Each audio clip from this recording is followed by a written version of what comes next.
Hey guys, we're back with another episode of Magic the Gathering, Tubes of the Shingstog and the Bodega and the wow! Yeah. It's become Dadaist now. It is, yeah. Some kind of weird performance artist. I think you said bodega in there also. I might have said Bolegda, yeah. Oh, Bolegda. I heard bodega. Yeah. Bodegas are great. I don't think they have bodegas in other states. I only know about them from Half Baked, which is apparently like it's the place you go that's a convenience store, but also they sell weed. I only know them as a word.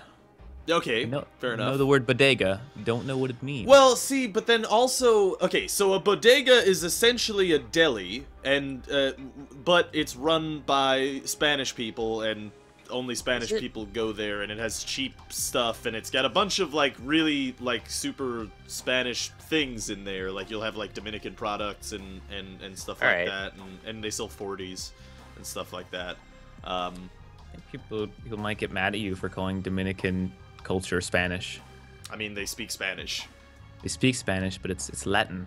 All right, I only know what I heard in Half Baked. It's a movie with Jim Brewer in it, so I have nothing to add to this conversation. They don't necessarily sell marijuana. I'm sure some do, but I thought that was actually the defining characteristic of what made that word be what it is. No. It ain't be like it is, but it do. But it do. It do. Oh, good. I got the fucking glitch where I can't click on anything. Oh, fuck. Really?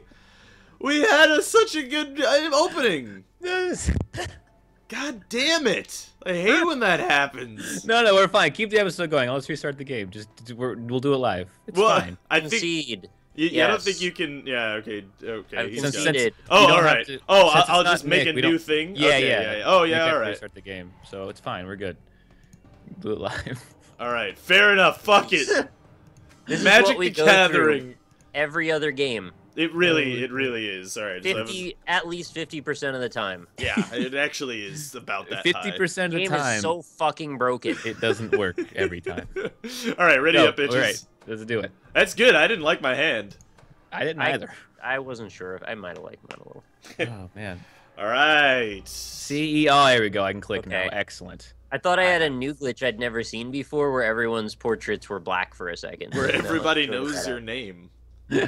This weird glitch. Where everyone... That would be horrifying. You wake up one day, every person you talk to knows who you are for no reason. Freaky. Yeah. And then you go to bed the next day, no one does. Not anyone. Not even people you've talked to before. Very scary. Some Twilight Zone shit right there. Scary. But yeah. That being a Twilight Zone episode. So Bodega... Twilight.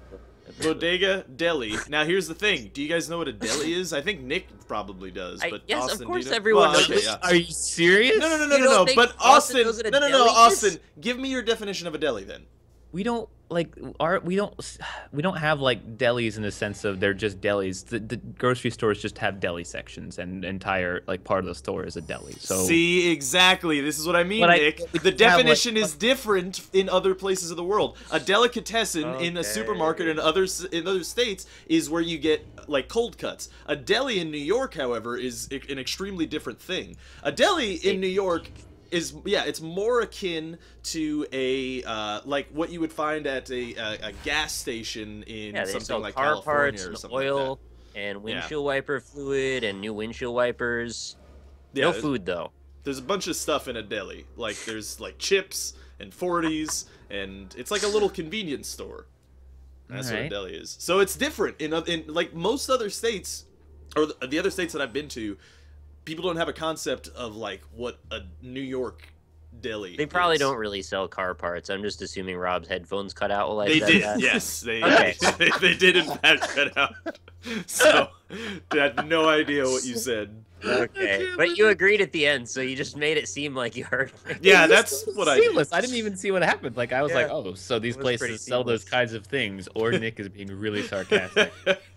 I don't know because Rob agreed with them. They'll sell you like. They'll sell you other stuff, like salads of various kinds. Yeah, I mean, we have, like, I think it's called, like, what was it called? Like, Jameson Deli or something like that. That's the alcohol, right? Yeah, that's where they sell you Jameson's Deli. No, it's some kind of J word. It might just be James Deli, but it's more like a restaurant, like a sandwich place, and also James Blunt's Deli. Well, delis See, that's the thing. That's the part of a deli that makes it that makes it like the actual word, is that most delis, some not, but most delis in New York, like 98% of them, have like a cold cuts section, and they can sell you cold cuts, and also they will make you sandwiches and stuff like that. So it does have characteristics of an every other state deli, but...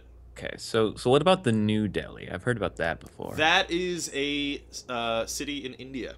Okay. Is that by Turkey? I was hoping you'd roll with that instead of just explaining it, but... I have no idea. I actually could be completely wrong about where the deli is. I actually don't know where Turkey is. Does that seem to be near Hungary? I'm hungry for Turkey. Hungary? I mean, you go to the New Delhi. Turkey is the eastern half of the Eastern Roman Empire. None of the shit I just said makes any sense geographically. I was just making those words fit together. That's all it was. I believe it. I don't want you to think that I think that like New Delhi and Turkey and Hungary have anything to do with each other.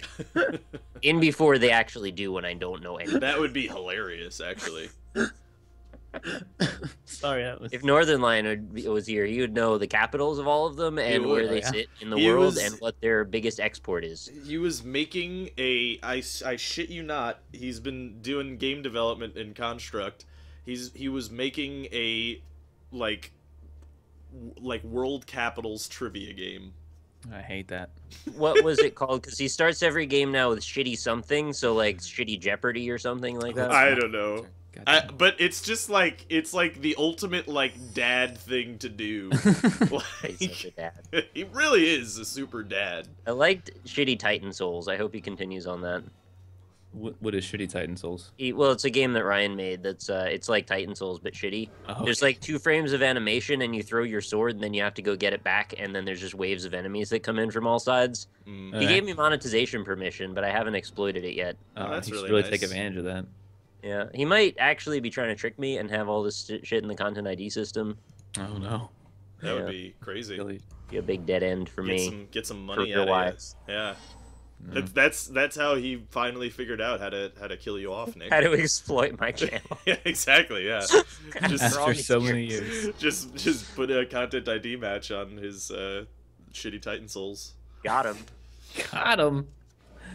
Yeah. Oh, are you supposed to fist pump when you say "got him"? Because I feel like people do. I don't know, man. I don't think I do. That would make that would like imply that when you're saying "got him," it's supposed to harken back to a time in which you fisted someone. No, it's the opposite. You're releasing the fist out of the orifice. Stop. No, you raise it and then you come down, and the down is the impact of when you say the M. I don't. Got M. I don't need this in my life, Nick. Got them. Got them. So when you go down, you should hear that fuck. Stop. You should hear that fuck. You should hear that. It's a kathuk. I see. That's the air bubble releasing. Anyway, we can move on. Yeah, I feel like we should move on. I feel like we should move on. I feel like we should move on. I feel like we should move on. Should Google Bic. Google Bic. Alright. We need a Banefire. Yeah, I'm gonna get rid of this thing. So what's new in the world of everything? Anything? Sucking dicks, taking names. Are you? Is that new though? Sometimes. Is that new though? Sometimes they're new. You know? New for me and you. Sorry. I wonder if you could ever answer that question honestly, without just sucking dicks. Taking names. Would you take names and suck dick though? Sometimes, yeah. Sometimes. I'd say so, yeah. So like you suck their dick and then they're nameless. Mm-hmm. Like that person we described earlier, where everyone knows their name, then they wake up. Mm-hmm. So at the end of that story, his dick gets sucked, basically. Yeah, so he feels really satisfied when he wakes up, but then he's like, "Shit, I'm alone in the world." Mm-hmm. Wow, it's a sad story. It's better love story than Twilight, though. Is it? It is actually. I'd say so. The best part is when he fucks her so hard that the headboard breaks. Does that you know, it's funny because you're the only one out of the 3 of us that's like watched all of the movies, so yeah, because they're hilarious. They're so bad. Wait, this actually happens? That's really happens. That's does she hurt. like? Does she like hit the back of it, or All right, so I can't comment on the specifics because they don't actually show them fucking, but what happens is they initiate, then we do sort of like a gentle pan away from the scene, and then obviously like through the dark, implying we go through the night, and then they show them in the morning, and the room looks like an actual tornado tore it apart. Like, there's bits of the bed all over the room, the back of the headboard splintered into pieces, and all I'm thinking is, what about her pelvis? Like, he pounded that bed so hard, her legs should be torn asunder. Yeah. Yeah, that's not She should good. just be dead, like, by all accounts. Yeah, I don't get it. I do not get it. And he's so virile that he got her pregnant in, like, 26 hours. Well, I think any of us have. I'm sorry, what I mean by that is they have a baby within the week. Oh, right. Yes, I forgot about that aspect of it. Yeah. Okay. He's so virile that it actually Ah, shit. the cells multiply and divide to the point where there's an actual embryo that turns into a fetus within, you know, the conversation that they have in the morning after they had sex. Mm-hmm. Nah, but like, you don't understand. They love each other. I don't either, but I'm just saying you don't either, so. That's a fair point, you know. I hadn't really considered that. Smack you. So, like, him fucking her so hard that the room is destroyed doesn't do it, but having the baby's actually the spawn of Satan, because it's a vampire, I guess, and it decides, like, when it's going to be born, that it breaks her spine. How, though? It, like, karate chops her spine. How does he get from the and then he's got to eat it out of her. I'm not kidding. These are scenes in this movie and book, presumably, because I haven't read the book, but he actually bites the thing out of her belly. I think we talked about this very thing. I know, but I just can't wrap my mind around it. Ow, did that hurt? Yeah. Did Why some did you do damage. Well, because you're just going to win now. Stop it, though. This dude's been alive for like 1 billion years, or I don't know, 1,000 years or something, and he's presumably had sex with people before, right? Because unless that's his first, that's a long time to wait. He probably understands how vampire sex works, so he knows this baby's going to karate chop her spine in half, and then he's going to have to eat it out of her. Mm-hmm. Is that really something you want to do to someone you care about? Like, if it's in the womb, how did he get from the womb to the spine? There's some stuff in the way. Yeah, there's a couple of things. It's like not like that. Like the baby can just kind of hit it. But like it can't though because it's in the womb. I don't know. I mean, they didn't show what happens, but she's standing at one moment and then her back caves in and she falls over backward. That's not good. I'm still not seeing the science behind this. You know, started biting through her torso to get to the baby. Look, this sounds really unrealistic. I don't know if I can accept it. That's fair. Look, Twilight's a serious, very romantic love story, and I just wanted you to understand the depths to which these two people love each other. Weren't you guys saying that on Nick's comment section people were mad about cynicism? I might have said that. Oh, why? Damn it. Does that have a bearing on what I've just said? Just the cynicism of... Are you saying it should be more embracing of the concepts of Twilight? God, I hate your deck, Austin. You're at full health. I'm not at... That is actually a lie. That's actually you have higher health than I do. Well, that is understandable. Is it? Yeah, man. Look, you got the goblins. You do the speed thing. You can kill really fast, and you've done it a bunch of times, right? And you've won. I win differently, all right? I just stay alive, all right? He wins differently. I win differently. You know who doesn't win? Shots I won fired. Last time. He did. Did you win that? Oh, yeah, it's right. You did. That's because I like swung super hard on Austin. Maybe... Although it got really close at the end, didn't it? This isn't going to do a goddamn thing, but I'm going to do this anyway. No, that actually does a lot. That's a really big deal, actually, yeah. You think? Yeah. Yeah, this is one of my important cards, man. Mm-hmm. I don't think so. No. Okay. You have more. Like, crucial to his success. I also don't have any land, though, so I lost. I want to go... I've been playing Hearthstone recently more. I want to go back and play that. You never don't have land in that. That's true, yeah. It's a much better system. I really wish that they would actually update Magic. I understand that you can't. It's like the nighttime we've talked about. I know, but it would be I don't even want to cool. go down this road. I agree with it, though. Like, it's just like, no. I want that, too. Before we worry about updating the systems of Magic, can we get a fucking video game that works properly? That's fair, yeah. like 80% less diamonds. We were talking about Hex before the episode, and that was one thing that I just didn't understand. Is that was one thing that they kept, that is like a holdover from Magic. Like I get all the other stuff, but like, why keep the that you have to draw lands? It's like I think someone told me in my chat actually that one day that in Magic, in the professional tournaments, there's multiple games per like. Lands are banned. Lands are banned. You're not allowed to have any. That you get multiple, like it's a best of 3 or whatever, because sometimes you just top deck so hard that it's not even fair. Yeah. So it's like, it's not. I'm not a fan. I love that Rob thinks that doing that is going to somehow hurt Austin. I know, right? I lose though? No, yeah, he's dead. Yeah, no. Somehow between his turn and my turn, you're gonna pull out a full deck of stuff. I've seen you do it before. You guys over exaggerate. You do. It's because losing to your deck is so annoying. That's silly. We're just laughing about it. Yeah, it's not real. Man, I take these games very not seriously. All right. I don't blame you. No, you're an assassinator. That did some things that helped me a little bit. Why'd you do that? Do any of your other guys get anything? No, they're all just ones. Yeah. That rude? A fairly rude sandstorm, yeah. Yeah. It's not the nicest of sandstorms. Do. I lost, by the way. Nah, probably. I mean, you could attack me with the... Nah, probably. I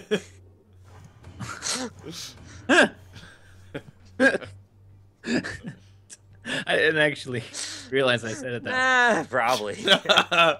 Like, I think in the middle of me saying nah, my brain like unconsciously realized that you were probably gonna lose, so it just threw that in there.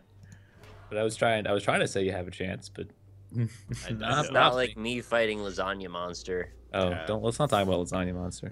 Why do you call Lasagna Monster? Have you seen it? No, yeah. It looks like a pile of pasta covered in spaghetti sauce. It's weird because there's another boss later in the game that I thought you meant, because that one actually looks more like pasta. Oh my god, there's multiple Lasagna Monsters in this game? Very soon you're gonna fight another boss that probably deserves to be called Lasagna Monster. Just call it freaking Lasagna Born. Pasta Born. I want to play Lasagna Born. That sounds awesome. Born of pasta and red sauce. You only adopted the lasagna. I only saw the lasagna when I was already a man. I love lasagna, actually. It's very delicious. I love homemade lasagna. I was gonna say, I actually don't like lasagna very much. People get real mad at me in my chat because I said I didn't like lasagna. They're like, "Are you kidding me? Lasagna is the fucking godsend." They have a right to say that. Yeah, I mean, like, it's not great. Like, give me spaghetti anything. Here's the thing. I mean, if you have spaghetti. If you have really good homemade lasagna, it's actually bomb as fuck. But like, if you get bomb as fuck. But bad lasagna is honestly much more common, and it is kind of not appetizing in my opinion. It's just like too much. Like, I just want my pasta. I want my sauce. If you want to throw some, I actually don't like meatballs in my spaghetti. I just like a nice. What's the matter with you? Oh, well, you haven't had a real Italian meat sauce. No, I have. I get a meat. I'm just not a meatball guy. I've had really good meatballs. All right. Who the hell isn't a meatball guy? Look. My grandmother has made some of the most amazing meatballs I've ever had. But at the end of the day, what is her heritage? Yeah, that's important. Is she Polish? She's a grandma heritage. She automatically gets good cooking. I don't Polish or Italian, maybe Russian. You get good meatballs. Yeah. What other ones are there? There's Swedish. Like 2 more, right? Swedish, yeah. Of course Swedish. Why would I not know that? Swedish meatballs are actually really good. But no. Okay, I can say they're good meatballs. All right. Is she Swedish? Okay, here's a question. How long did it take for her to I don't fucking remember. This was like make the sauce 6 years ago. Because here's the thing: a real Italian meat sauce takes a whole day, if not 2 days, to make. And then if you have that, it is the bombest shit the world's ever known. Bomb as fuck? It is bomb as fuck. It is BAF. BAFTA? Lost. That's a BAFTA award? You did lose, probably. Goodbye, friends. Dude, his creature flies, though. I don't like that. Yeah, but it doesn't really matter. Yeah, but as soon as you get your whatever out, you're going to put that on it. Your giant, your ogre vomit lava giant. My ogre vomit. Ogre vomit. It's not gonna, I'm gonna be dead before then. Even if I get it next turn, it doesn't matter. You'll see. I could die this turn, actually. Couldn't I? No. No. Okay. Unless he kills your flyer this turn. But even then, you're still fine. Yeah. Look, in the end... It doesn't even matter. No, it actually does. I tried so hard. Did you? And got so far. I think you did. But in the end, it didn't even wow. matter. That's not good. Wow. I swear to God, if you play two of them, though. Oh, alright, GG! We Alright, I didn't expect the double play, double kill. I thought about just leaving it and letting it go, but like, this is how you fuck up and lose. Yeah. So. No, yeah, I mean, you take the lethal, you know? That's the Hearthstone thing, right? Like, you gotta take the lethal. There's no, I don't mean to like disrespect you and toy with my prey. There's no reason to do that. Let's just fucking get it over. That's true. Yeah, no, that's fair. Yeah, I feel like I should adopt the old Nick strategy of like let someone else deal with Austin's deck and then I dealt with his deck and then you hit him. Well, yeah, the one time, yeah. Well, I was always that guy where I was the supporting cast member who like, oh, I'll disable this one guy while Nick swings at him, and then I'll get to hit Nick afterwards. But the past couple of times, I've been actually getting goblins, which means I have to be offensive. So sometimes I get like, oh, here's 5 dragons in your hand. You know, if you can hold out until turn 10, you're pretty good. I mean, I just lost like 20 times in a row until the last episode. That's true. So I don't want to hear it. No, I'm not. I'm just saying that like I think my strategy in the future is gonna let someone else handle Austin's deck. We'll see. We'll see. You get Bear in. Bear dealt with me pretty well. He does. Bear is the wild card. He is actually the wild card, but also like when like 4-player Magic has a completely different like meta to it than 3-player Magic. Yeah, it does. It's a much.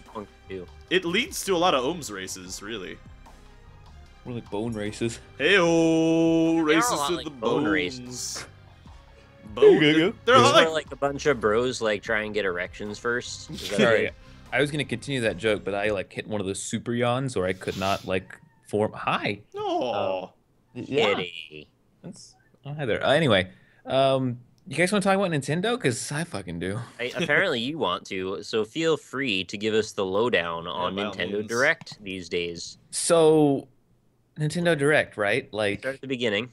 The Nintendo Direct was on April 1st. I guess it makes sense now. What is Nintendo Direct, Austin? Nintendo Direct is where Nintendo showcases what they've been working on and what's upcoming projects and games they have coming out. And it's usually, I mean, the past maybe like 3 have been questionable. They've been kind of. So it's like a video they upload to the internet. Yeah, they stream it on Twitch now. They have a big one for E3. It's all that, right? I know what it is, by the way. I'm just saying this for demo. Yeah, just so people who don't know.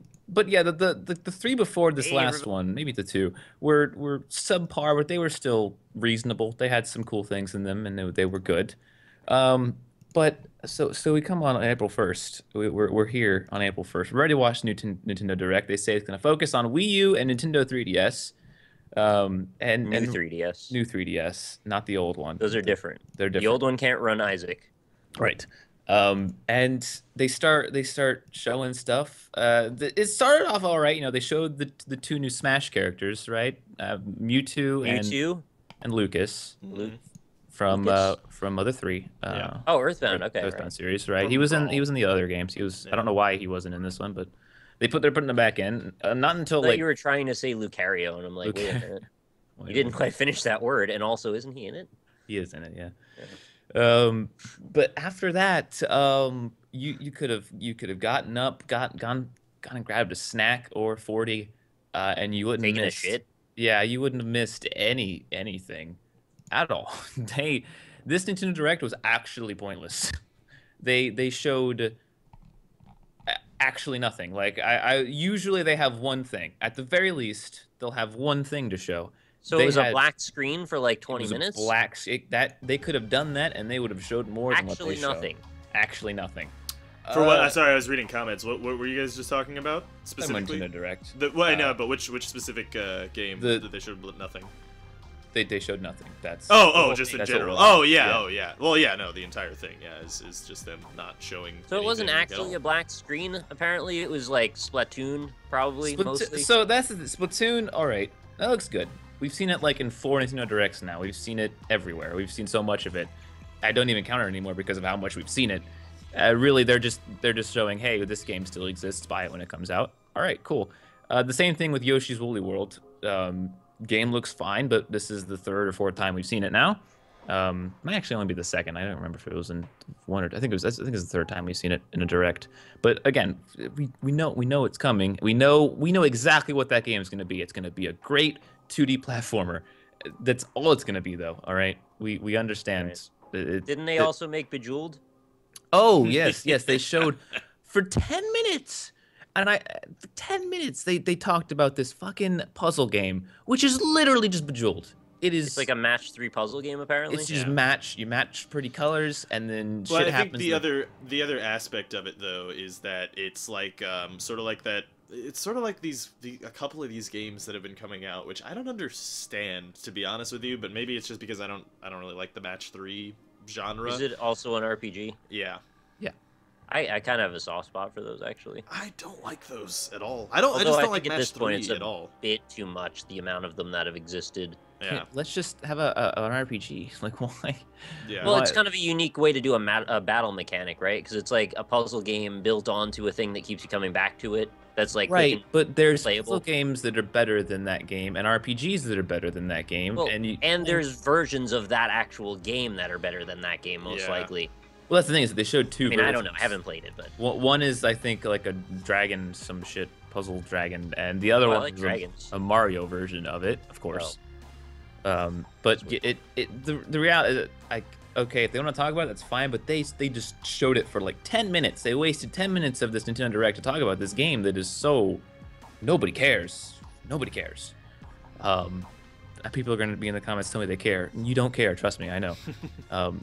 And so we've had this Nintendo Direct. It's nearing the end now, and we've heard of no new games, 0 new games. There was some, but there's Star Fox, right?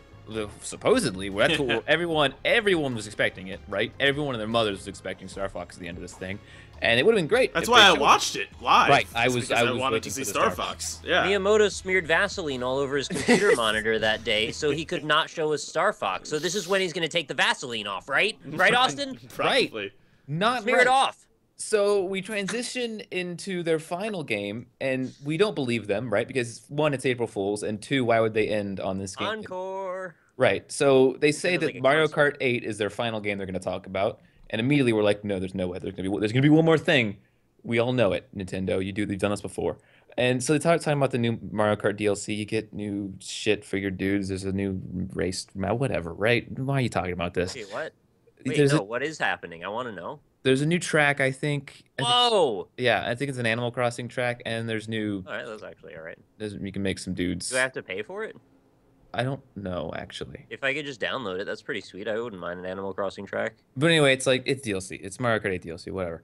And so he's like kind of sort of signing up, and he's like, no, I got one more thing to show you, and everyone's like, oh, here it is. This is the thing. This is the one. We knew it all along. Here it is. Star Fox. Probably. Hopefully. Please. They're making another Zelda.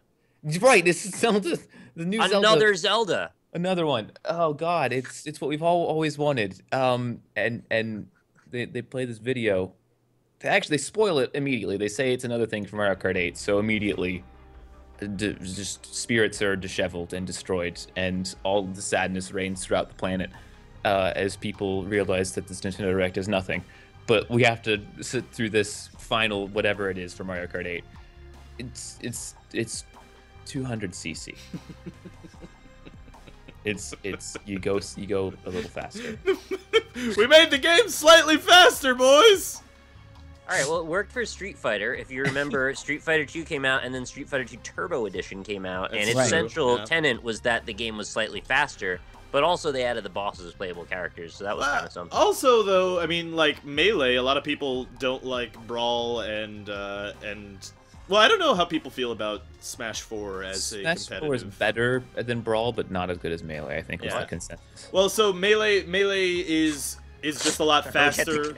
Well, Melee is a lot faster and a lot less floaty than Brawl. Brawl was like slowed down so that a casual player would have more fun with it rather than the hardcore, faster, you know, play of Melee. And that's why people still play Melee over Brawl or and stuff, is because it's just faster and it's just better. In that way. But, yeah. So, yeah, speed, okay, yeah, fair enough. But, I mean, that's like, I don't know, man. Nintendo doesn't support esports anyway. So, like...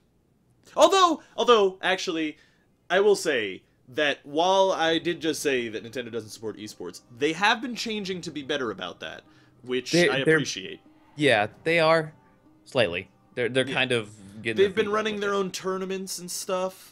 And, like, actually putting money... Well, yeah. But, well, no, but they do actually Pokemon tournaments as well. They've been doing that for a while. And they put their own money behind it and have prize money and all that. And so they have been a little bit better about and they're that front. Sponsoring Evo again.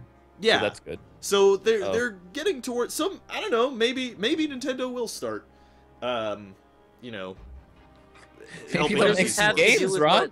We're just talking about with the engine being faster. Well, we were talking about. I just said that Nintendo doesn't sponsor, doesn't support. No, the connection between esports and faster games, I don't exactly understand. Well, because you would. Okay, so like 200cc is going to have a higher skill ceiling, right? I mean, that's just generally. Yes, sure. That will be that's at least the racing is really the problem that they're trying to get over, because I thought it was more about shooting items at each other than the actual racing. The racing just happens. Well, no, not so much. I mean, like, you can watch lots of videos on YouTube where it's people perfecting tracks, where you get the literally the best possible time by hitting every turn at the exact, like, point that you're supposed to hit it. Yeah, the most optimal way to do things. Playing fucking Forza Motorsport and Mario Kart. Right, yeah. So I mean, like, a faster experience would lead to a higher skill floor and, in theory, a higher skill ceiling, which in turn would mean that maybe they're supporting more competitive play, right? I mean, that's why else would you add 200cc? Like, why would any casual person care about 200cc if it's not for the competitive aspect? You watch the stands go by as you drive very speedily down the track, and that gives you an adrenaline rush, and the endorphins just feel fantastic, and Nintendo encourages that. It could be that, but I think it's probably to support a competitive community, or people who want to get behind the game in a competitive community. And if they do support that... Can you play as Sonic? I don't think you can play. You know what's interesting? I can't confirm this, but I think the guy who was announcing the video for it was a Sonic voice actor. Or I'm just... All right, now I'm starting to put it all together. Or I'm fucking insane, but it sounded to me like the guy announcing the video for 200cc was the voice actor of Sonic. I could be totally wrong. Could be. But he sounded almost exactly like him. Should get him to say, "Welcome to Brawlhalla." Welcome to Brawlhalla. Brawlhalla. I don't get this joke. It never gets old. Brawlhalla is actually really fun, but Raise your detours. Yeah, no. Yeah, okay. Like, I'm fine with the not showing of the Zelda. Like I said in the last episode, I'm not surprised by that. In fact, I'm happy that they have finally removed the farce and said that, yeah, this game's nowhere near finished. We need to work on it longer. Okay? Yeah, cool. I'm happy with that. My fear, though, is what's going on with Star Fox. Because, okay, like, they showed us Zelda last E3, and when me and Nick dissected the footage, it wasn't a game. It was literally just like they had some character models and preliminary assets, and that's it. Like, it was all skybox and pre-rendered cutscene. So there's no game, there wasn't any game there yet, but they still showed that. Which, to a lesser degree, is actually unlike Nintendo, I think, in a lot of ways, because they usually don't show games that don't appear to be a finished product. They don't show pre-alpha very often. Although they did show that one video with Link riding the horse, and that was like super pre-alpha too. I thought Skyward Sword did the same thing. You know, Skyward Sword? I don't remember. I don't think we ever saw anything. They showed footage, and they were trying to waggle, and he was like, "This doesn't work." in front of everyone. They showed a little bit of stuff, yeah. I think the first thing of Skyward Sword was the trailer. Yeah. It was E3 trailer, and that was the game. Like there was things from the game in that trailer for sure. But Star Fox though, they haven't showed anything. Like not even a screen, not even like a poster. Like they showed an implied screen.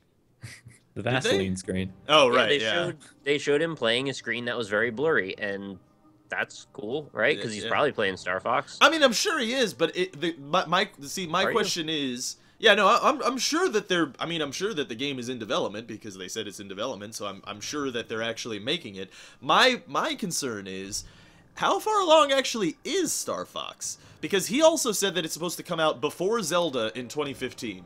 We still haven't seen anything, and like we're getting to the point where they were supposed to be showing off Zelda at this point. And if they ever had an original like release schedule, I think Zelda was going to be like a holiday release, and Star Fox is going to be like a fall release, probably. That's my guess. They would show Star Fox at E3, and then they'd be coming out. Yeah, that's probably true. Actually, they wouldn't spoil it. I missed what you said. Actually. I was just waiting until E3. Yeah, it could be. It totally could be. And that's what I was saying is that like if it's in like super I think it's out of character for Nintendo to show such a like pre-alpha thing like Zelda that they showed last E3. Like it is sort of out of character for them. They've done it over the years from time to time, but for the most part they don't do it.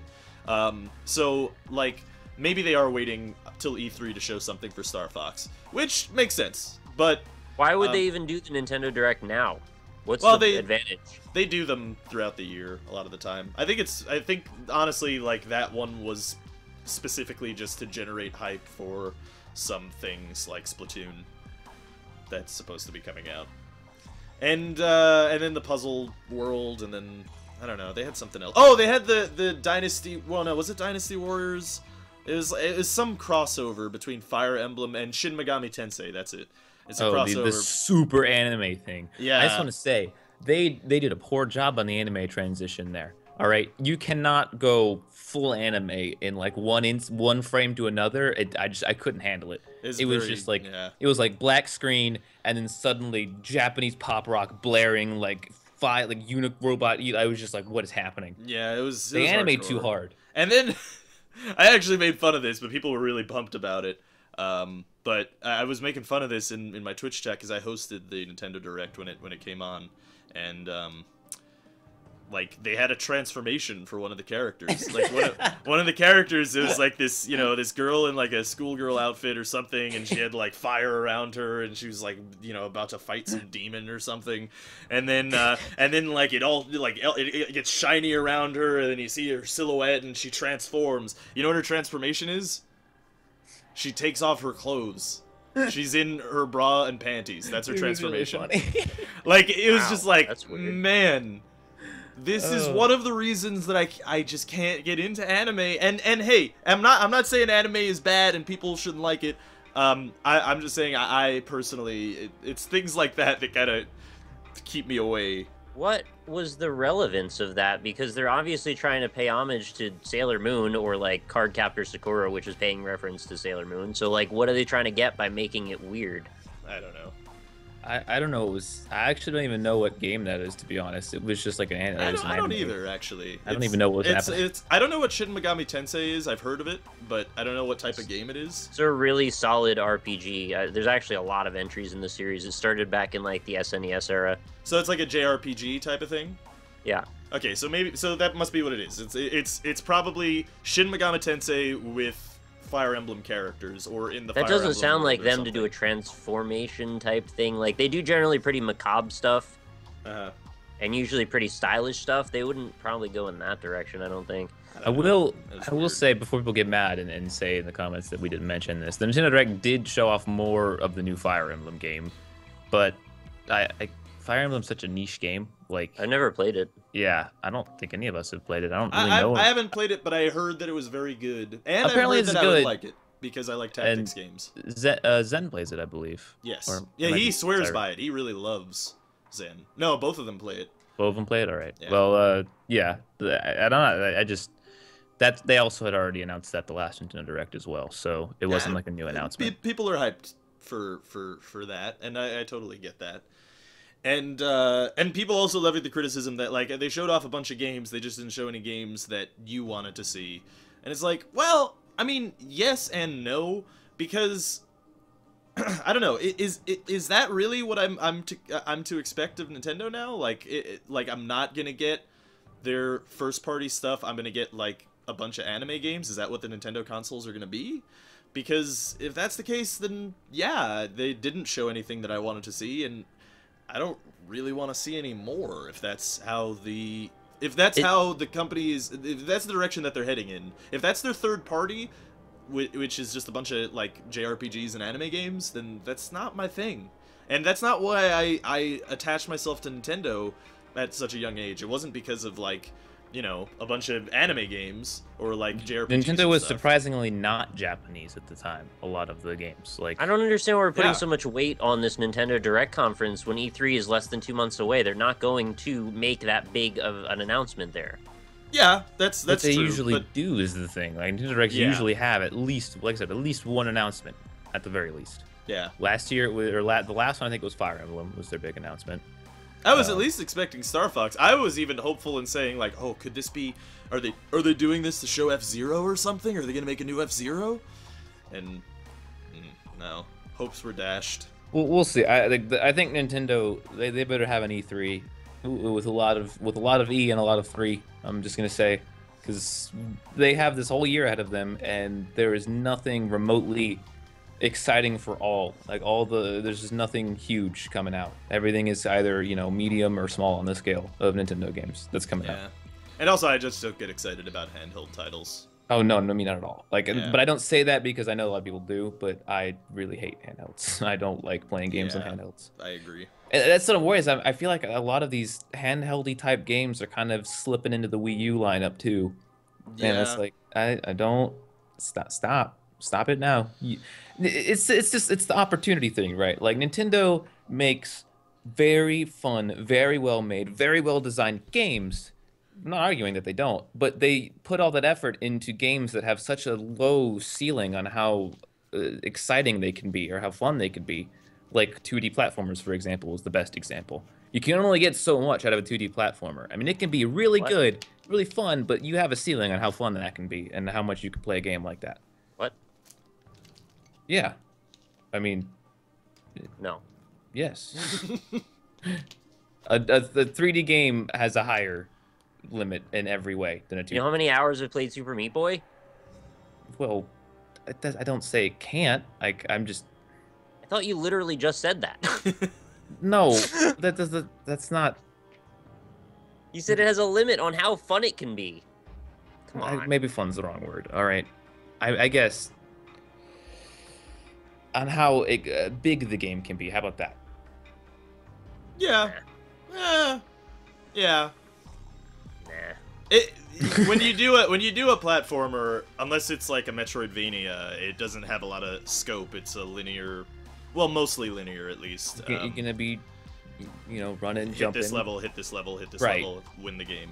And yeah, there's you know, there's a difference between that and like Super Mario 64, which isn't exactly hit this level, hit this level, hit this level, win the game.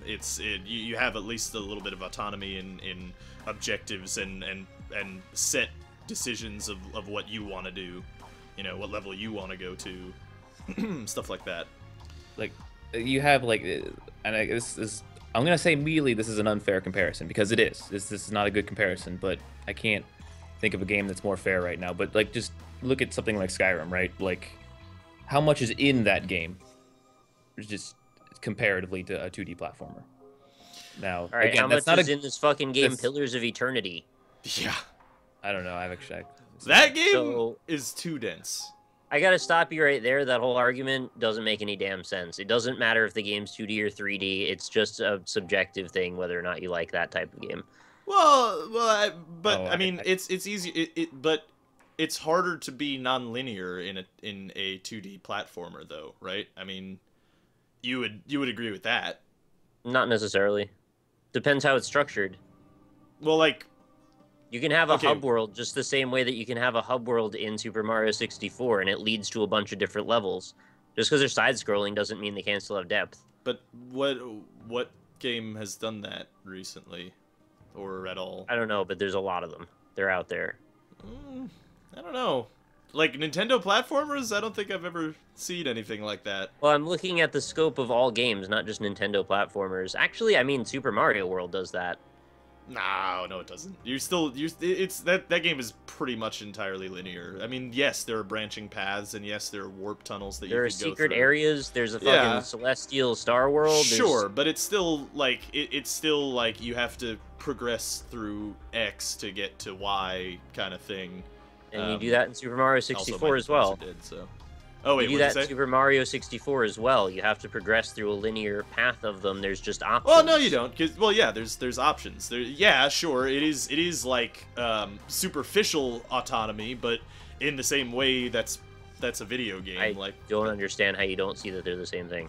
They're not. I mean, okay. So if you played through Skyrim and you played through I don't know, Resident Evil.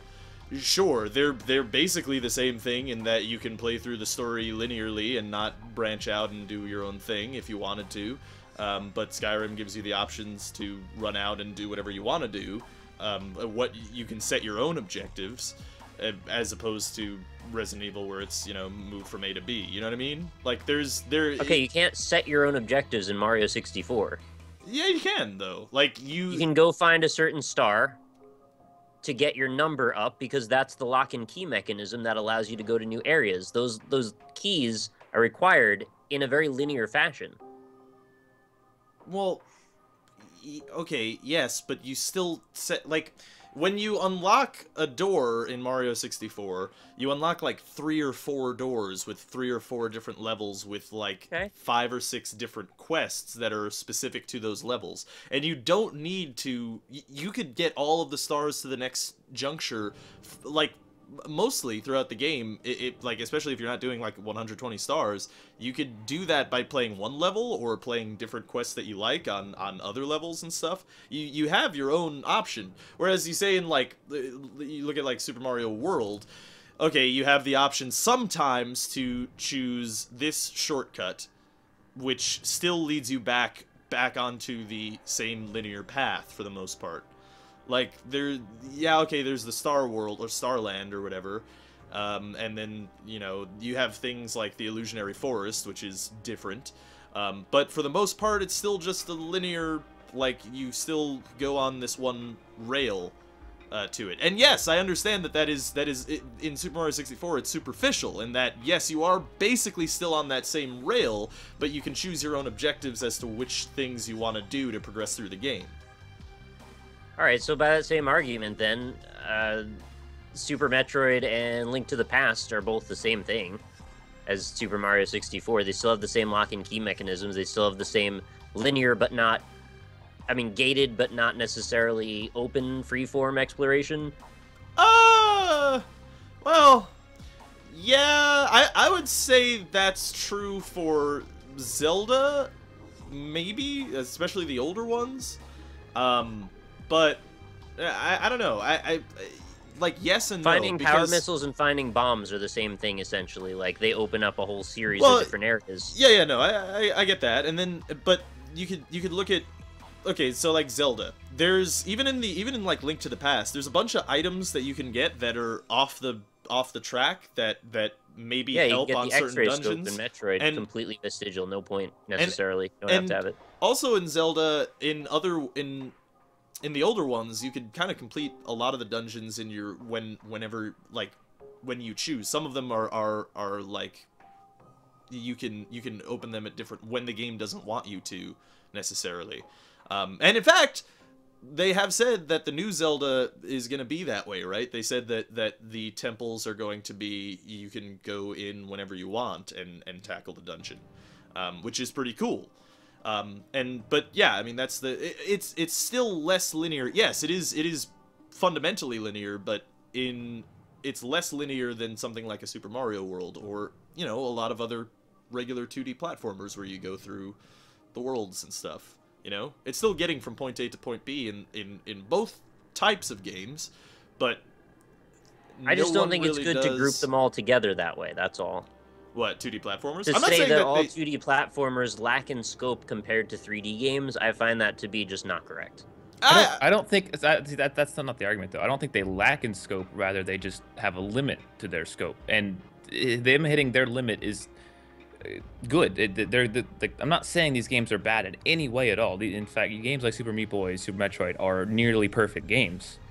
There's something about, you know, going into this massive open world, this 3D world where you have full 360 degrees to just go and explore things, as opposed to going left and right and up and down. There's just a difference to that, I think, fundamentally. It's a personal preference.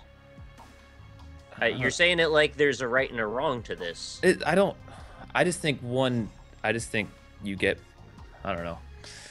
I'm having trouble. Yeah, what exactly is at the base of that argument that you feel satiated by, that makes you feel that that's the right answer for you? Is it the detail? Is it the ability, the granular ability to look around at things in a one-to-one degree?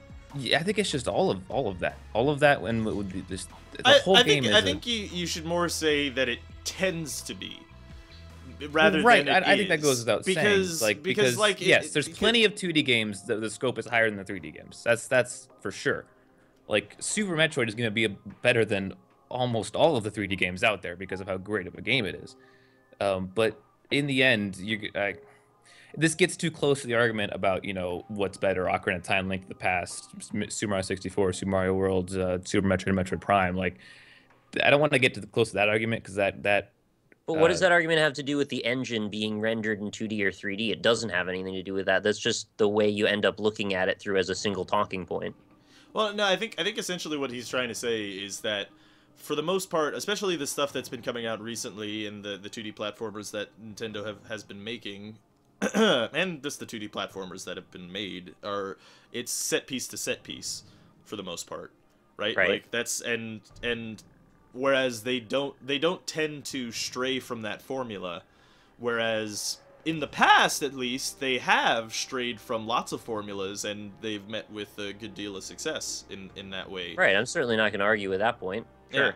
Yeah. And I think that's more or less what he's trying to say, in that, like, I think at the heart of all of this, it just feels like when they come out with these 2D platformers, it feels like they're being very conservative, and they're just being safe. Like, hey, we know that this works. We're not going to alter the formula.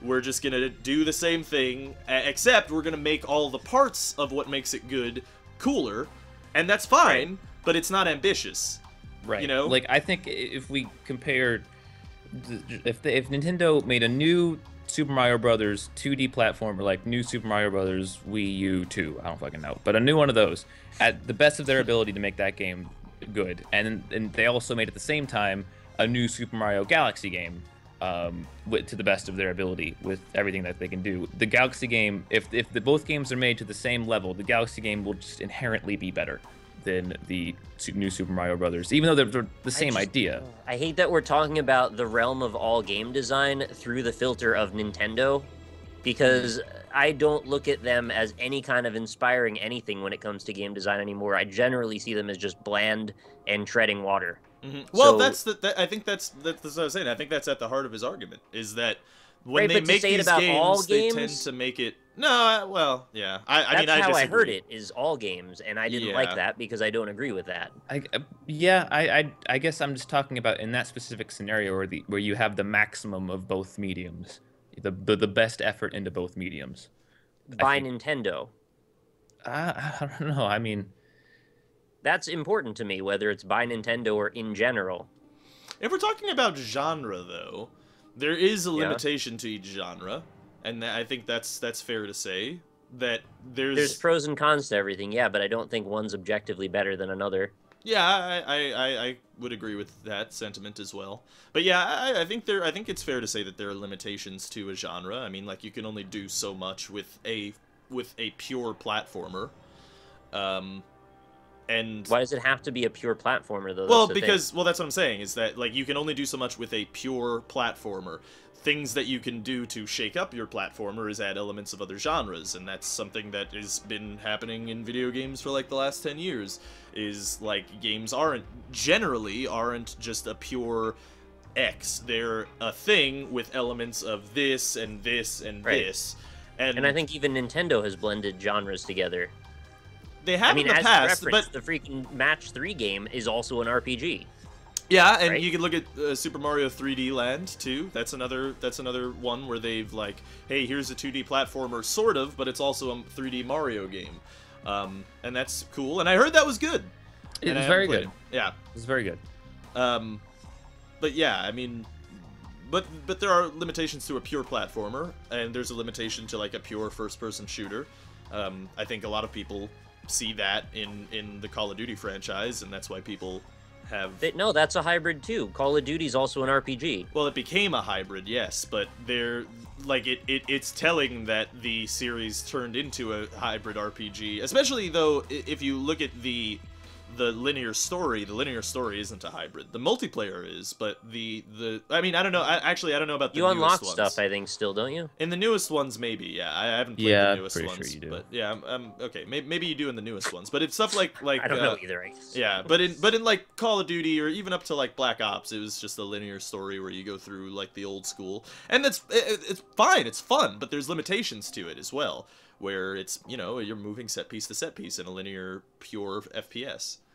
And it does feel, and I actually agree with Austin in that it does feel like Nintendo's playing very conservative with their titles. Like even Yoshi, the Yoshi's Woolly World thing.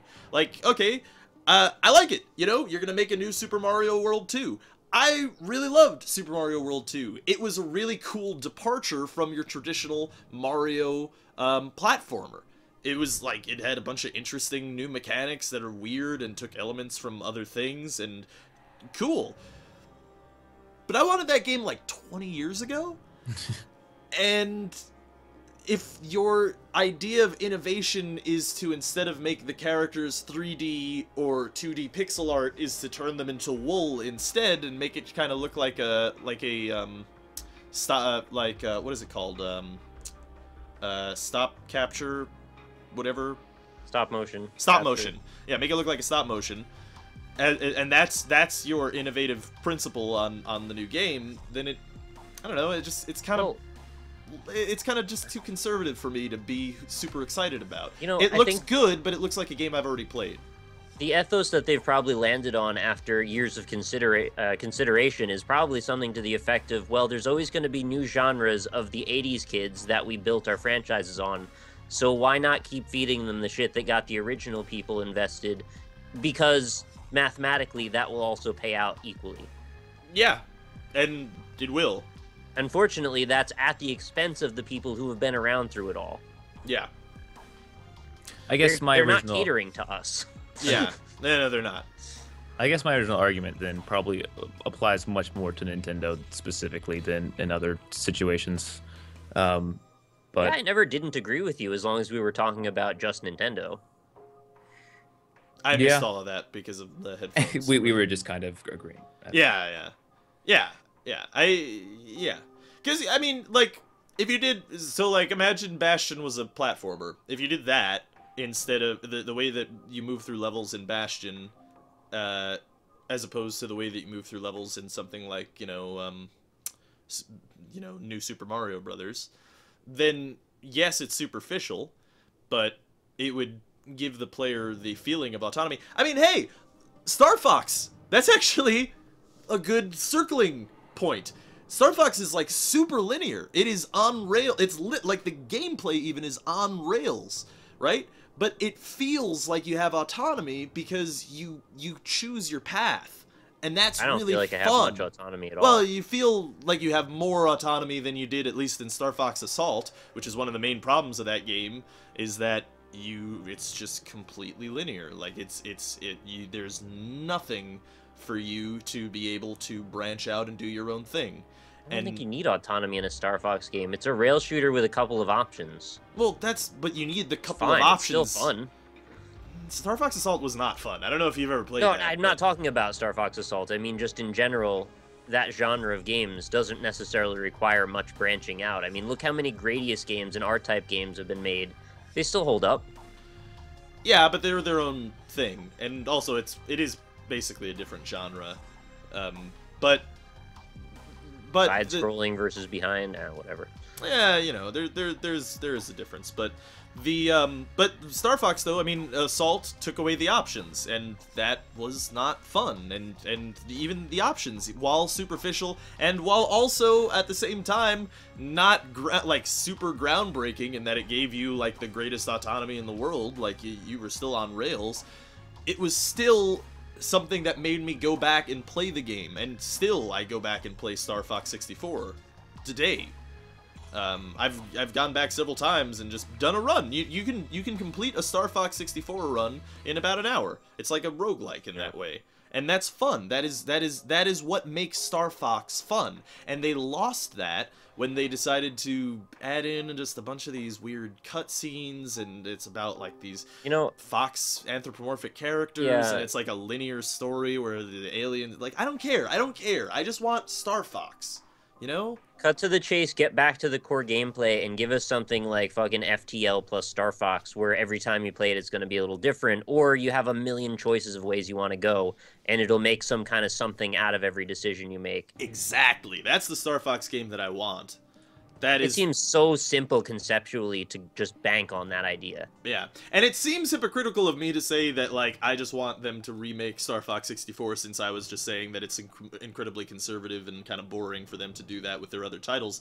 But the thing is, also with Star Fox, is that we haven't had a Star Fox in, like, 2 generations. It's been a while. You can't even really count, like, Assault and Adventures almost. Like, you can count Assault, but you shouldn't, because it's shitty. You shouldn't. And so, the last game before those, 64. Yeah. What was the DS one? Oh, that was Command. Of 64, wasn't it? No, I think there was some aspects of it that were different. Really? Like, yeah, I think, like, what they did is you had some control over the other R-Wings, and you could, like, give them commands as to which targets to hit, kind of thing, which seemed pretty cool. But I mean, I've never played it, so I have no idea if that was good or not. Yeah. I mean, I like the idea, if that's what... I mean, I could be wrong. I thought that that's what I know it's called Star Fox Command, and I thought I heard something about that on the second screen, you, like, basically issue orders to your other R-Wings. That's... Nintendo, good! Good, Nintendo, good! Expand on a concept. Cool, I like it. Please, continue doing that. But then when you make the same thing, it's just kind of boring, in my opinion. Yeah. And if I wish I could go there and pitch them the thing I just said and hear why they would think that's a bad idea, because I honestly can't come up with any reasons. Well, it's too hard. Link's got to have his hat. All right. Yeah, that too. No, but I'm sure that the only reason is that it scales too difficult. Though. Yeah. You could very easily scale that, so you just cut down options and have multiple modes for different people who want different things out of the game. Yeah, but then they could cater to both audiences. They just choose not to. Yeah. No, I mean, I agree. That's actually, when I was talking to Austin yesterday, that's the pretty much that's like the skeleton of the kind of Star Fox game that I was describing as like my perfect Star Fox thing, where you could still keep it on rails, but allow me to choose my own objectives. Like, I get like 3 or 4 options when I go to a place of like different missions that I can tackle, and the different missions have different like unlocks for me to get. That I could upgrade the Great Fox, or I could upgrade my R-Wing, or I could change designs on my R-Wing. I have this type of laser, or I have that type of laser. I have this type of bomb or something, or my R-Wing is heavy and tanky, or it's light and fast and shoots quickly. Stuff like that. For God's sake, keep the exposition under 10 seconds for every level, please. That too, yes. I don't care about the Star Fox story, because... frankly, we need the first Star Fox. Yeah, exactly. Like, to be totally honest with you, Star Fox Super Nintendo was a, like, proof of concept, like, technology prototype. That is all that game was, at least to start. When they first started making that, they were like, hey, can we get 3D working on Super Nintendo? And they did, and then they built a game around it. And that was cool. And then Star Fox 64 was like an actual game, based on that basic premise, right? So like, and in both of those games, the story was super light. It was like, hey, Andros is fucking shit up. Go stop it. Boom, there you go. Get in, shoot some robots, and have fun. And that's every single in the middle of the level is just Star Fox. Like, you can count on me, sir. Yeah. There's a mistake where they kind of confuse category in that they think because they didn't have the amount of resources necessary to put in full cinematic whatever in the SNES or N64 era, that now that they have those tools that they must be utilized. And that's just wrong. It's a choice that you can make to embrace or not to. Yeah. And that game doesn't make sense to add that to it just because you think it has a story to tell. I don't know that a lot of people appreciate that story. It's more about the core gameplay concept. It is. It's entirely the core gameplay. The other like exposition, or just honestly like just the character dialogue, is just fun little things like Slippy sucks, and you know, Peppy's this old guy who's gonna tell long stories, and Falco is just a douchebag, and that's fun. Like, that's cool. Like, I don't need to know anymore. Like, I don't need to see tone. Like, yeah, right, exactly, yeah. It's not to tell a story. It's to make you just go, hey, you're in the moment. Yeah, and that's it. And you're involved in the Star Fox team. It works surprisingly well for how little was in that game. Like, it's really impressive how much, you know, not really story, but, you know, atmosphere you got from the story out of just very short dialogue ticks. Like, yeah, it was done really well. That's to put personality to a bunch of generic geometric shapes that are moving around next to you. And that's the thing too, is it created that personality through those little dialogue like blurbs that they would say, and then you would get into the situation where Slippy gets captured or he falls to the planet or whatever, and you have to. Oh, you mean every Slippy. level? Yeah, right. But level. the specific ones, like that specific route where like Slippy gets captured by the lava monster and stuff, and you're like, God damn it, Slippy. Okay, I'll go over there. And but you know, you made that connection to the character where it's like, oh, you're a fucking asshole, Slippy, but all right, fine. And you go save him. But that's all. And then it was fun seeing something like the Star Wolf team that was like the Star Fox team, and then also Pigma is on it, who killed Fox's father, or betrayed Fox's father years ago and stuff like that. You do apparently care about the story. No. What I like about that. What I like about that is that's what I gathered from the little tiny blurbs in the story, and that's all I need. I don't need like a heavy-handed cutscene loudly when he dies. I don't need a heavy-handed cutscene to see like how Falco is dealing with PTSD and has like alcoholism problems. Like, I don't care. I don't care enough about those characters that I want to know those things. I just need the little blurbs, you know. Yeah. Keep it real light, and you could even get an emotional appeal out of it without them having to go into that detail. If you made it to the end of the game and all of a sudden one of your dudes died through the game, and by the ending he just doesn't exist anymore, that would be enough. Yeah, well, Star Fox did that, actually, with Star Wolf. Like, if you do well on the first Star Wolf mission, you can actually not encounter them later in the game. If you kill a couple of them in the later of the game where the Star Wolf team appears again, those ones won't be there. So, actually, what's funny is it works. Yeah, right, exactly. in the canon of like Star Fox 64, the whole Star Wolf team does get killed. So I don't remember Star Fox 64 anymore. I have played it, I finished it, I don't remember it though. It's real good. It's still fun. Like, I play it from time to time, every couple of months. I played it not this most recent PAX before I played it. So it's still really fun. Yeah, it's still a fun game. Like, because the core principles, like the core mechanics of the game, are fun. And then, I don't know, when you Nintendo's so good at. in the wrong direction. Real good at making fun. Like, with every one of their games. I didn't like the submarine or the tank sections. Could we not have that? Submarine was in Assault. Oh, no, actually, no. Submarine it was in 64 because I never played Assault. Yeah, but that was one of the branching things. Yeah, no, I hated the Landmaster and the... Well, I think the boat was alright, but the submarine was alright, but the Landmaster was just like... Yeah, the Landmaster sections are still the worst. It's like, I don't want to go in the direction that lets me play as those things, so I'll just avoid that. The boss of the Landmaster level was real cool. Yeah. But, the whole level was obnoxious. It sucked. It's like those things. Sometimes in video games they do this weird thing where they're like, "Hey, let's take away one of the main aspects that you enjoy about this game in the mechanics and throw you in a level." Like, that's not fun. That feels like you're taking away power from the player instead of giving him power, and that's the only thing that you should do. You should only reward the player for his victories and his defeats. It should be like like, you know, unless he like super monstrously fucks up, it doesn't need to be a harsh punishment, especially if your reward is going to the next level and then your reward is a punishment. You have to sit in a shitty Landmaster tank, you know? I don't know, man. Yeah. Yeah, take the path that avoids that one. And inevitably, they make you do it a ton of times because you keep replaying the same path over and over again. Yeah. So just don't do that. And, you know, you can lose Star Fox. Both games, Super Nintendo and N64, you can lose. You can be on the last level, run out of lives, you're done. Game's over. I have to start from the beginning. Right, which is where I think there's a parallel with games like Gradius, because that's the same concept. Yeah. Are we going to call those roguelikes now? Well, I was going to say, there's a lot. They have, quote, permadeath. There are some elements of a roguelike involved in Star Fox 64. I was joking, please. There are a couple elements. No, just back up. The permadeath, the branching paths. You know, you get a little bit of that.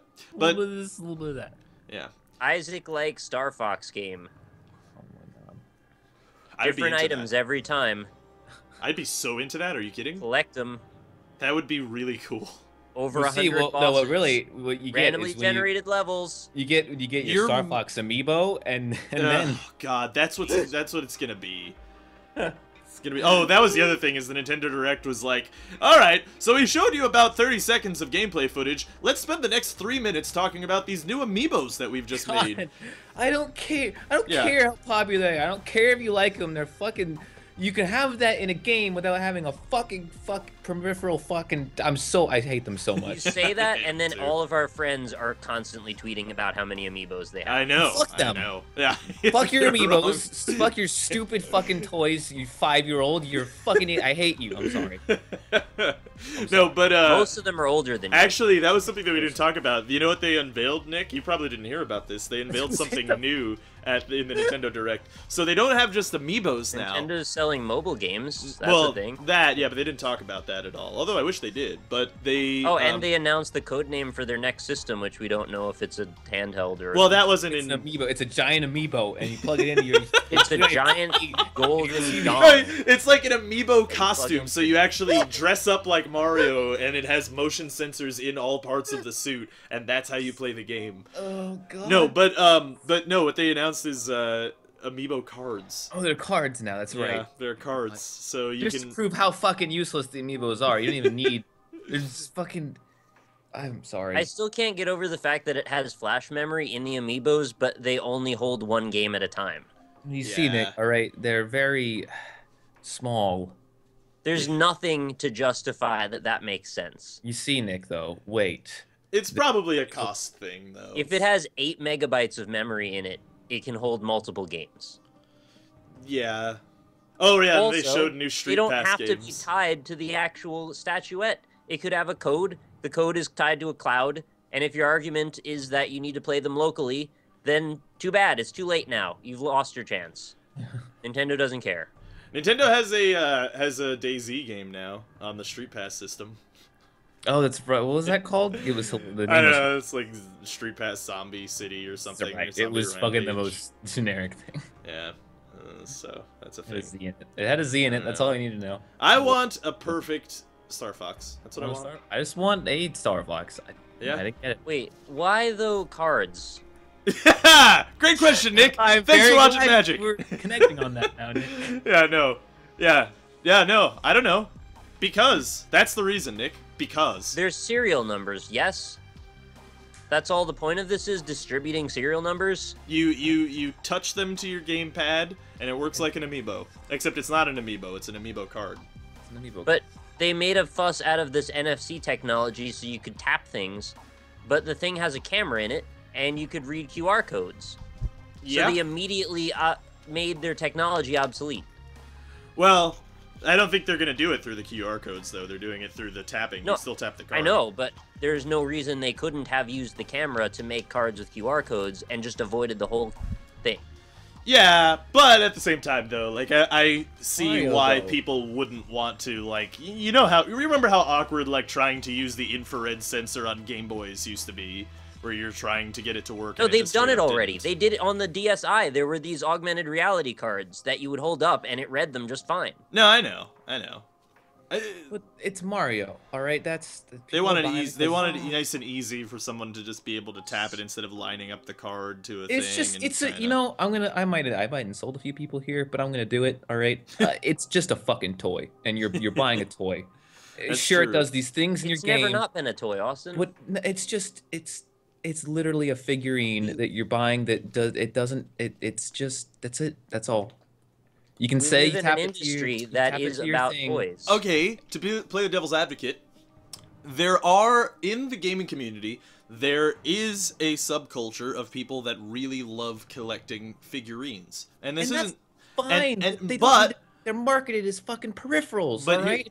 But here's the thing. Make some fucking figurines. But here's the thing. They're doing a cross-marketing thing, right? Where they're hitting the demographic of the subculture of people that like figurines, and then they're also hitting the demographic of people who just like playing video games, and they're basically creating a new market of where those people mix, because people who would previously have not really been that into the idea of figurines, but maybe on the fence of like, oh, it'd be cool to have one or two, those people would be like, okay, now I have a figurine that actually does something rather than just sits there and looks pretty. So right, I think that's the strategy with the Amiibo. I get that, but when you spend 10 minutes of your Nintendo Direct on that, yeah, I know it's boring, it's bullshit. Yeah, but that's what their real priority is, though. They just want to move away from anything to do with video games and just make it all about, can we just sell you some fucking trading cards? Sell you things. They just want to sell you things now. That's what Nintendo started as. They made playing cards. That's true. And calculators, if I remember. Yeah, it was, you know, it's one of those Japanese companies that have been around for a long time. They did everything. Probably sold cigarettes at one point. They did love motels. How much? Let's comment section. How much you guys discuss what we were talking about? How much do you hate us? Right? Like, yeah. Firstly, actually, yeah. Let's go into the We're very cynical. Comments. We are. Well, there was one guy who said it was too cynical. For I had to be this episode. Fair. That Nintendo Direct, it got to me, man. It got to me. I had to. But we're done now. Now we can hate Nintendo another day, probably Monday. But look. Did you have one particular comment you wanted to speak on, Rob? I'm looking through them now. I'll look through you now. You have quite a few things. Okay, so there's one that had like a list of games that were from 2014 that they said were like from 2015. I think that one kind of confused me. Yeah. Or am I thinking of the last episode? They said yeah, no. This is right. I'm reading it right now. And for sales, let's look. They released this year already. Bayonetta this year 1 and meaning 2. 2015. Yeah, no, they didn't release any of these in 2015. Mario Party 10, they did. They did release in 2015. Apparently, it's very bad, is what I'm told. Splatoon, yes. But out of your list, those are the only ones that are coming out this year. The rest of them, and also, I mean, are people really counting Wind Waker HD? Like, I know that they priced it like it was a game that just got released, but straight up, minus the HDR and bloom that's in Wind Waker HD, you could play that very same game in Dolphin. Like, you could play a higher resolution. I mean, I think it is. I mean, what did they change? We're talking about they changed a little bit of the through the actual licensor of that property, not how you can figure out to, subvert it. No, it's not subverted. That's what they did with HD, is they made an HD version of Wind Waker. And you could already do that with Dolphin. You could already have an HD Wind Waker. And just talking about things that are available through Nintendo. All right, fair enough, but still, I mean, at the same time, you really count Wind Waker HD as one of their new releases of 2014? I mean, not. why is that? It doesn't count. I mean, like, it doesn't. Do you also count all the other virtual console that they did? Because if that's true, then they've been releasing like hundreds of games every year, but it's putting on the virtual consoles of games that they made over the past 20 years. I mean, like, I don't think you can really count something like that. But okay, the other stuff, yes, was last year. Maybe they just meant to say in the last year, not in last year. Well, or in this year, I mean, rather. It's pretty clear. It says, let's look at what they've released this year already. Year? Oh. No, I think Wind Waker HD was actually a year removed from that. That's what I thought too. Wind Waker HD was last year. Yeah. Oh, it was last year. Okay. Yes. Oh. All right. But yeah, no, and to what you were saying last year or last episode, you were just talking about what kind of catalog they have coming up for 2015, and your point still stands. I mean, yeah, Splatoon. That's it. If we could revisit the point that I was even trying to make, it was that Nintendo were kind of doing a bait and switch with titles that were coming up in order to sell consoles on the idea of what their catalog would be. Yes. So to say it was going to be something, sell those consoles on that idea, then push it back seems... I don't know what the right word is to use for that. And the operative thing about that statement is they knew that they couldn't release Zelda in 2015. Yes, that's why you made that comment. Important, yes. And yeah, to a lesser degree, though, to a lesser degree than you, I still though agree that yes, they released footage to generate hype to sell systems, and they were not planning on coming out with that game, and we knew that, but they pretended. And is that hard to believe? If you work for that company, why wouldn't you do that? Yeah, right. Aside from worrying about goodwill, which is the thing you would hope they would do, but we get that people don't do that anymore. Yeah. I wouldn't. It's not something I get too necessarily mad about. Like it's scummy, but. It was expected by a lot of people. It was expected by both of you. I mean, and you guys weren't alone. Like I was on Twitter that day. Like so a lot of people were like, "Oh, who didn't see this coming?" You know, right? Like everyone kind of. So shouldn't that be a bigger case for why they're kind of dicks for having done that? I think it was just a matter of acceptance. Like people just didn't care. Yeah, I mean, like I'm still happy to know that they're developing. Zelda. They set a very unrealistic expectation. We shit on Nintendo so much, but we also need to admit that Nintendo, at least for me and Rob, Nintendo has us by the fucking balls. Oh yeah, I love Nintendo my entire life. Us, me and him, our money. Yeah, we will still buy Nintendo things. Yeah, at least for the near future, because they haven't. Mostly got my Wii U for Bayonetta 2.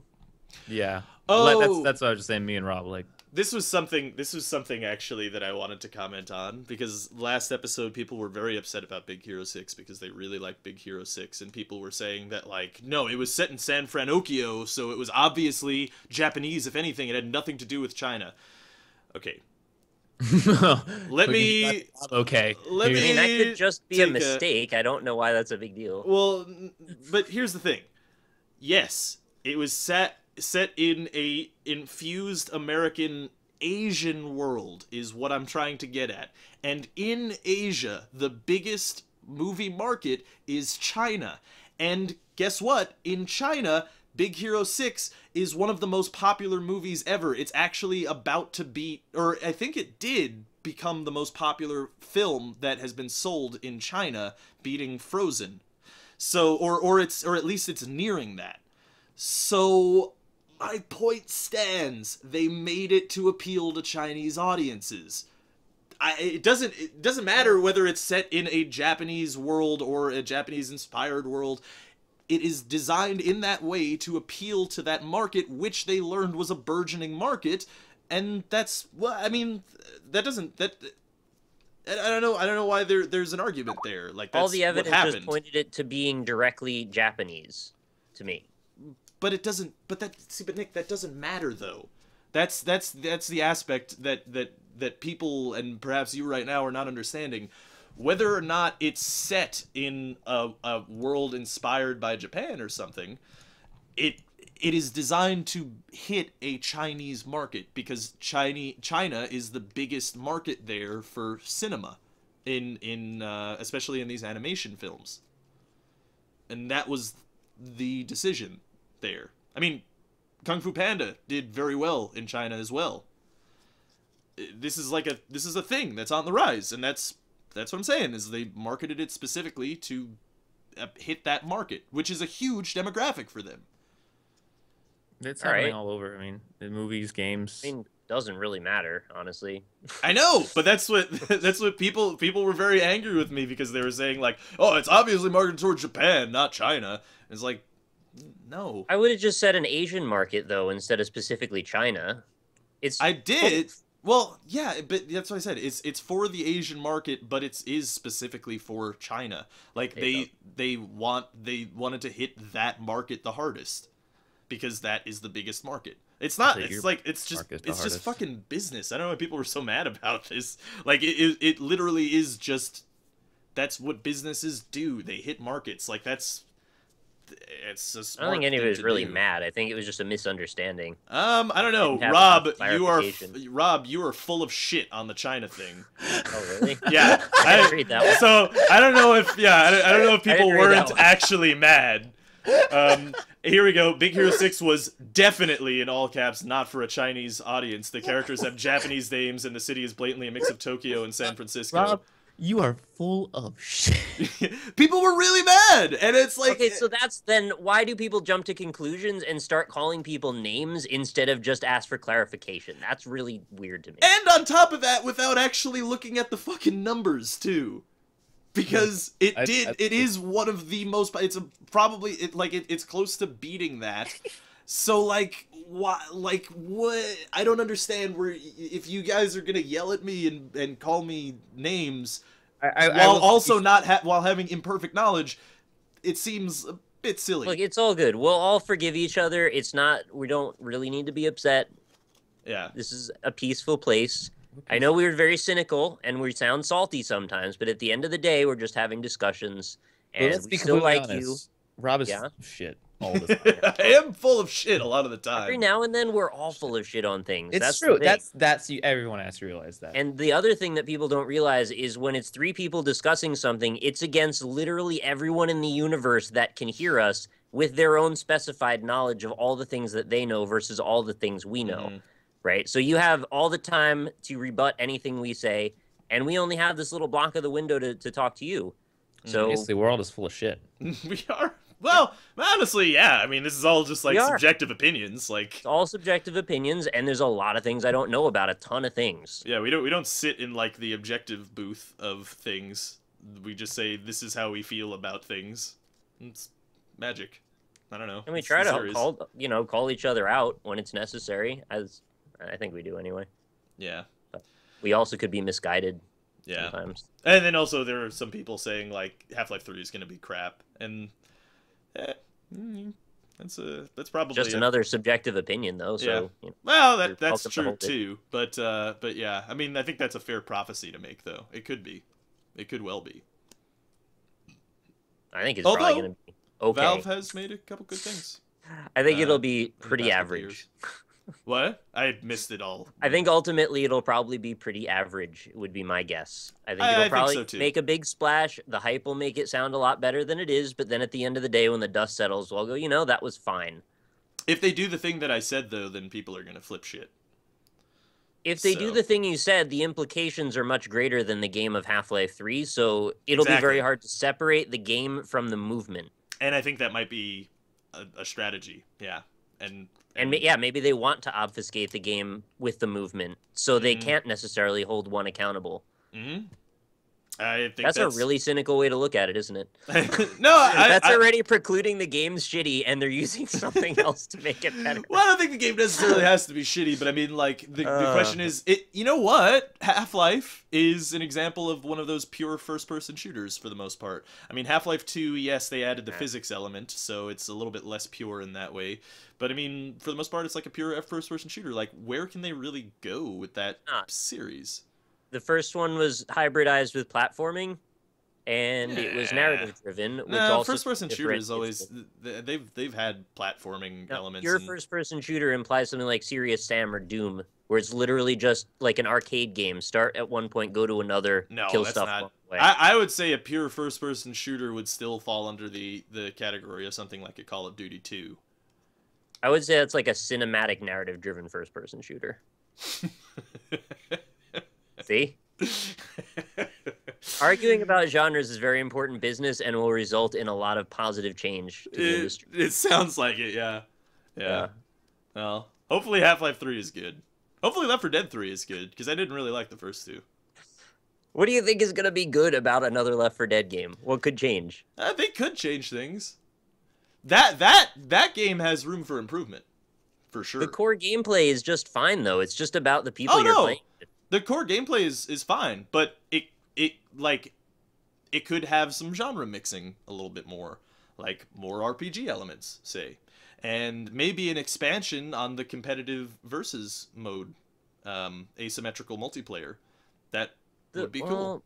The problem with adding the RPG elements, then it ends up like kind of muddled, because then you want to play a quick pickup game and everyone's got different stats and shit. Could be. But it's supposed to be balanced. Yeah, but you could also do it in a way that isn't that doesn't like make a level 20 character be able to beat a level 1 character like hands down or anything. Let's be honest, it would end up like Evolve, and they would probably have 100 pieces of DLC. Yeah, Is it still Turtle Rock doing on the Left 4 Dead, or did all of them move over? They were them. I don't know if they are now if they go forward. Yeah. That'll be interesting. Have they announced they're doing Left 4 Dead 3? Oh no, it's just it's just files in the code. So, but I mean the files are in the code, so it's at least in a preliminary stage of development.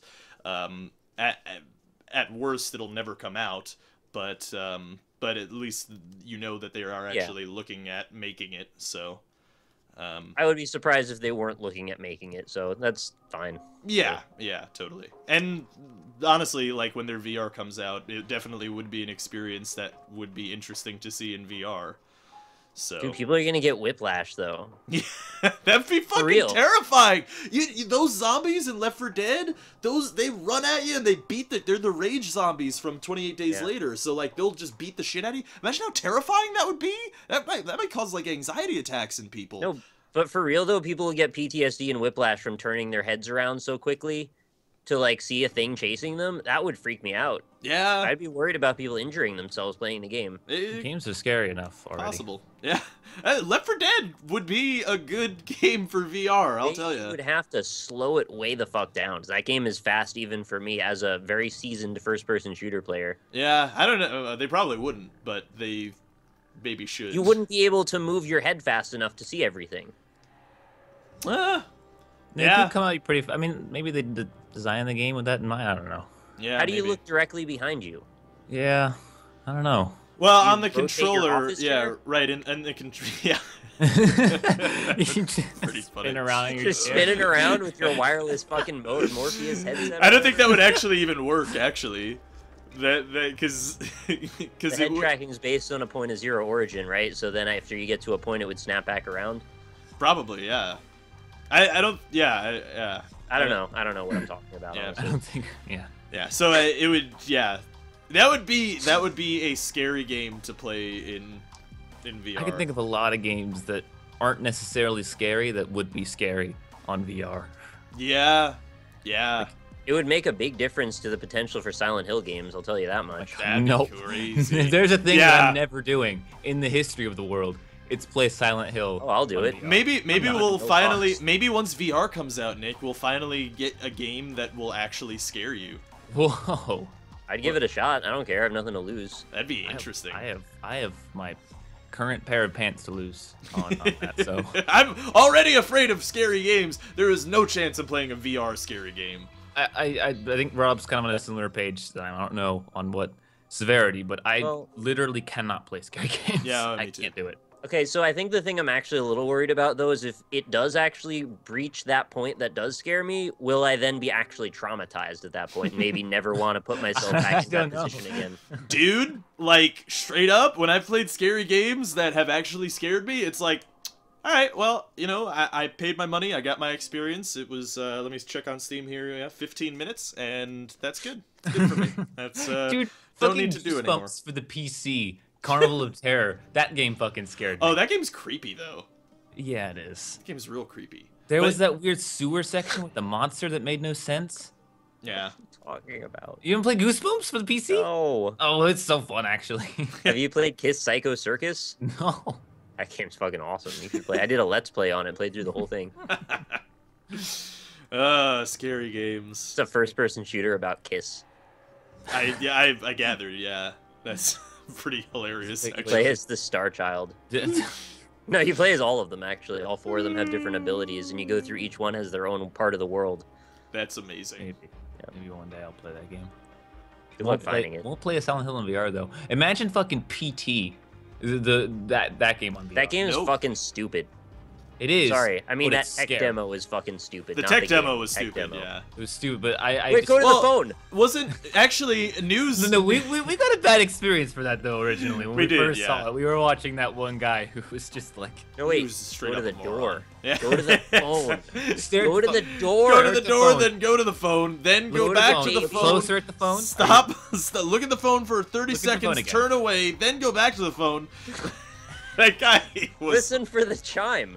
Where's the... yeah, we looked... Check the window. Have you checked the window? What about the picture? The phone.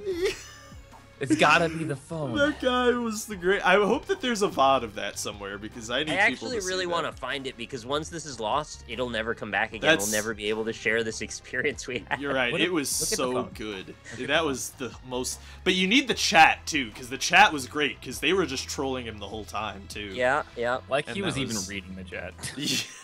I think it was. He was more interested in the phone, to be honest. He was kind of brain dead. He was. He was not a very good streamer, but it was really funny.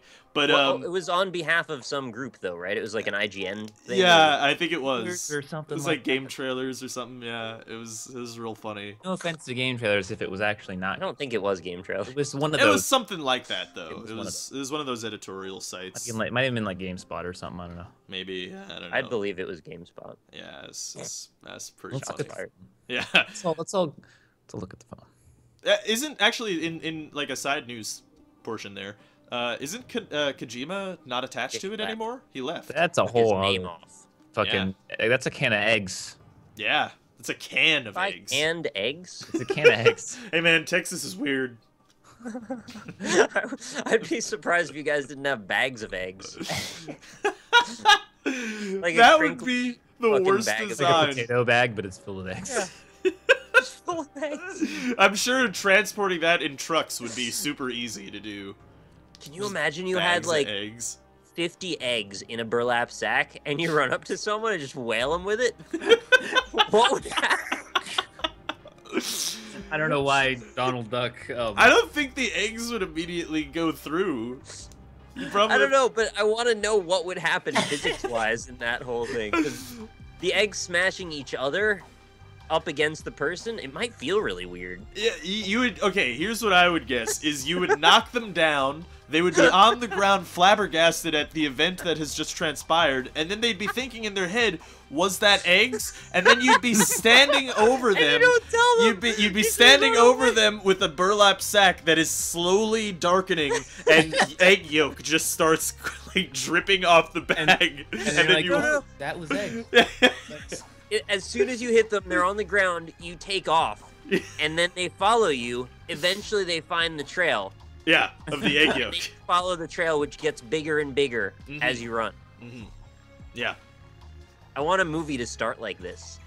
Can you be the director of that movie? Yeah, I'll write it right now. I have Movie Magic screenwriter. I was reading about your screenplay, actually. Yeah. Yeah. Right. Yeah. The alien one. The. Yep. Yeah. Yeah. I don't. Didn't they? No, they didn't. But I'm actually not sure if Nick is still continuing with the joke or if he's saying something that actually. Yeah. That's all another burlap sack. So just add the burlap sack to the alien story, and we'll be good. Okay, I will do that. For that. To the best of my ability. But it's also been an hour and a half, so we should probably end this episode of Magic. Let's go. Thanks for watching, everybody! Mondays and Fridays, except we didn't do this Friday. Mondays and Fridays and sometimes Saturdays. Definitely Mondays, sometimes Fridays. How about that? Yeah. Actually, maybe Mondays. Also, probably not Fridays. I don't know. Maybe. At some point, there'll be Magic. Yeah. Magic is going to come out, and then you'll watch it. Or you won't. But if you've gotten to this point, then you have. In which case, you should say in the comments, burlap sap filled... Yes, that. Say that. Just type that in there. Type that in the chat. Type that in there. And Pat, Sat, yeah. No, that's it. We're there done. You go. And then we'll know that you made it to the end. So, thanks for watching, everybody. Mondays and Fridays. Come back. I love you. This is Alpaca Patrol signing out. Peace, fools.